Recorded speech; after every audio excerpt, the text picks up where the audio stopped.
दुर्गाष्टमी, नवमी और दशहरा की आप सबको हार्दिक शुभकामनाएं। और सत्य की विजय हो, असत्य का नाश हो, प्राणियों में सद्भावना हो, विश्व का कल्याण हो। यही तो सनातन धर्म है, जिसका पालन भाजपा नहीं करती। तो आप सबको हार्दिक शुभकामनाएं। 1985 में मुझे प्रदेश कांग्रेस का अध्यक्ष बना दिया था राजीव जी ने। तब मैं 38 साल का था और तब मध्य प्रदेश के नेताओं में डॉक्टर शंकर दयाल शर्मा, प्रकाश चंद्र सेठी, अर्जुन सिंह जी, श्यामाचरण जी, विद्याचरण जी, माधवराव जी सिंधिया, कमलनाथ जी, ये सारे बड़े बड़े नेता हमारे केंद्र में थे, राजीव जी की कैबिनेट में थे। और आप समझ लीजिए कि 38 साल का दिग्विजय सिंह इन सब के साथ हमको मिलकर काम करना था। उस समय प्रदेश कांग्रेस का ऑफिस एक टिन शेड में हुआ करता था, जहां हम लोग नीचे बैठ कर, कुर्सी टेबल पे नहीं बैठते थे, वही मीटिंग लिया करते थे। तब से लेकर आज तक कुछ न कुछ, कोई ना कोई तरीके से मैं उम्मीदवार चयन की प्रक्रिया में शामिल रहा हूं। सबसे खराब काम है उम्मीदवार का चयन, क्योंकि जो भी उम्मीदवारी बताता है वो कहता है साहब 25,000 से कम से मैं नहीं जीतूंगा। 4,000 उम्मीदवार थे। अब 4,000 उम्मीदवार में 230 कैसे चुने? कोई लिखित परीक्षा तो इसमें होती नहीं, केवल संभावनाएं देखी जाती हैं। उसने कितना काम किया, कब से काम किया, जनता में उसकी पकड़ क्या है, संगठन उसका समर्थन कर रहा है कि नहीं कर रहा है, और उसकी विनेबिलिटी क्या है, जीतने की संभावनाएं क्या है, ये देखा जाता है। और जो प्रक्रिया अपनाई कांग्रेस पार्टी ने इस बार, मैं समझता हूं कि बहुत ही पारदर्शी तरीके से चयन हुआ है।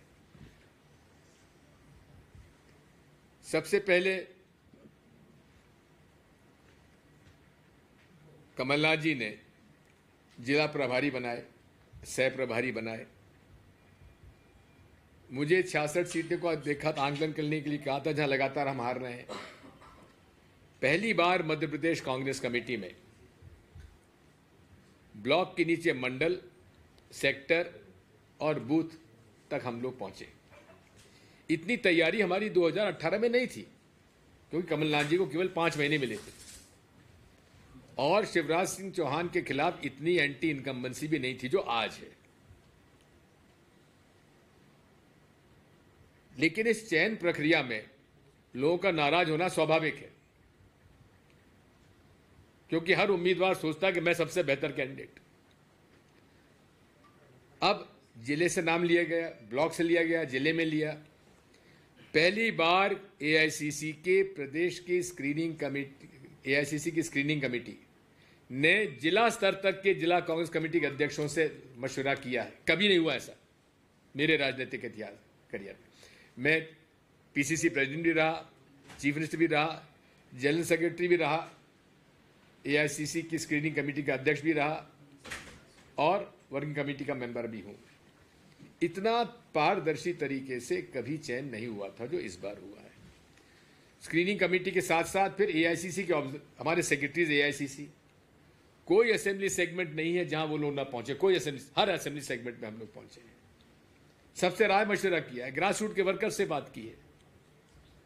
उसके बाद जितने आवेदन आए थे वो स्क्रीनिंग कमेटी के मेंबर्स को दिए गए, और स्क्रीनिंग कमेटी के मेंबर्स जो हमारे प्रदेश इलेक्शन कमेटी के मेंबर्स को दिए गए, और पीसी के सारे मेंबर्स थे x PCC president, x CLP leader, ex minister, senior लोग। यूथ कांग्रेस, एनएसयूआई, सेवादल, महिला कांग्रेस के सारे अध्यक्ष उसमें शामिल थे। उन्होंने 1 to 1 पूरे एआईसीसी की स्क्रीनिंग कमेटी के सामने अपना पक्ष रखा। कमलनाथ जी ने पिछले 1.5 साल पहले से हर असेंबली सेगमेंट का 4 अलग अलग एजेंसी से सर्वे करवाया। वो सर्वे हमारे पास था। आखिरी सर्वे हुआ है सितंबर 2023,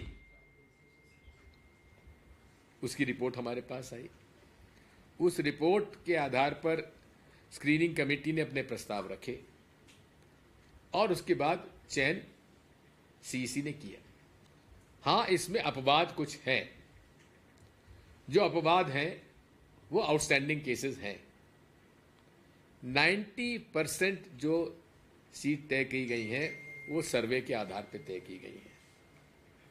इसलिए मैं जितने भी, हर उम्मीदवार की अपनी अपेक्षा होती है, उम्मीद होती है। मैं सभी से हाथ जोड़कर प्रार्थना करता हूं कि भरोसा रखिए, जनता सरकार बनाने के, कांग्रेस की सरकार बनाने के पक्ष में है, बदलाव के पक्ष में है, दुखी है। कोई वर्ग संतुष्ट नहीं है, यहां तक कि आरएसएस का वर्ग भी इनसे संतुष्ट नहीं है। भाजपा की लीडरशिप में भी 42 से अधिक सीटों के लोग विरोध कर रहे हैं, पर डेली विरोध हो रहा है। आप कह रहे हैं कि सभी के समन्वय बना लिया था, सभी से चर्चा कर ली थी, लेकिन इतना विरोध क्यों? और कई बार आरोप भी लगे हैं, कई जो कार्यकर्ता हैं आरोप भी लगाए कि भाई पैसे में बेचा गया है। सर, सबसे ज्यादा सुजालपुर, जावरा, इन सीटों को लेकर ज्यादा सुनिए, देखो, ये उम्मीदवार जो है इतना मना करते हैं इनको, तुम काहे को यहां परेशान हो रहे हो? भोपाल दिल्ली, भैया मैं तो देखा है मैंने कि कई उम्मीदवार, मैं मजाक की बात कर रहा हूं कि नहीं, हवाई जहाज से चलो, हवाई जहाज से आएंगे, अच्छी होटल में रुको, वहां दिल्ली में अपना माहौल बनाओ, भोपाल माहौल बनाओ। ये सब व्यर्थ है। ऐसे माहौल बनाने से कोई फैसला नहीं होता। सुनिए, मैं नरेश ज्ञानचंदानी का केस बताता हूं आपको। ये कहीं गया ही नहीं, ना तो भोपाल में रहता है, दिल्ली तो गया नहीं, ना किसी उसे चक्कर काटे, उसको टिकट मिल गया। छानबीन करके निष्पक्षता से टिकट दिए गए हैं। ऐसे लोगों को टिकट मिला है जिनको को कहे नहीं साहब हम तो कांग्रेस के वर्कर हैं। हाँ, उनका आंकलन हुआ, दिया। और जो दिल्ली भोपाल करते रहे, खर्च हो गया, टिकट नहीं मिला, तो नाराजी तो होना है। घर वाले कहते हैं तुम क्या कर रहे हो, मोहल्ले वाले छेड़ते हैं कि आ गए एमएलए साहब। अब ये सारी बातें तो ज्यादा परेशान तो होना स्वाभाविक है, लेकिन हमारी सहानुभूति उनके साथ है। धैर्य रखो, धीर रखो। हम लोग, सरकार हमारी बनती है तो जितने भी हमारे ऐसे लोग हैं जिनके साथ कुछ अन्याय हो भी गया होगा तो उनका पूरा ख्याल रखा जाएगा। सर, ईवीएम को लेकर सर इसके बाद सर, रुस्तम सिंह, नंद कुमार सिंह चौहान के जो परिवार है, एक तरह से बगावत कर रहे हैं। रुस्तम सिंह ने बसपा ज्वाइन कर ली। रुस्तम सिंह ने, उनके बेटे को, ये देखो, रुस्तम सिंह जी मेरे बड़े प्रिय आईपीएस अफसर थे। सबसे बेहतरीन पोस्टिंग मैंने उनको समय समय पर दी। श्रीनिवास तिवारी जी के पोते सिद्धार्थ, मुझे बेहद दुख है। श्रीनिवास तिवारी जी के मेरे संबंध आप जानते थे कितने निकट के थे, और मैं कहता हूं कि विंध्य प्रदेश के मेरे लिए 2 सबसे बड़े नेता थे, श्रीनिवास तिवारी जी और अर्जुन सिंह जी। दोनों अद्भुत नेता थे।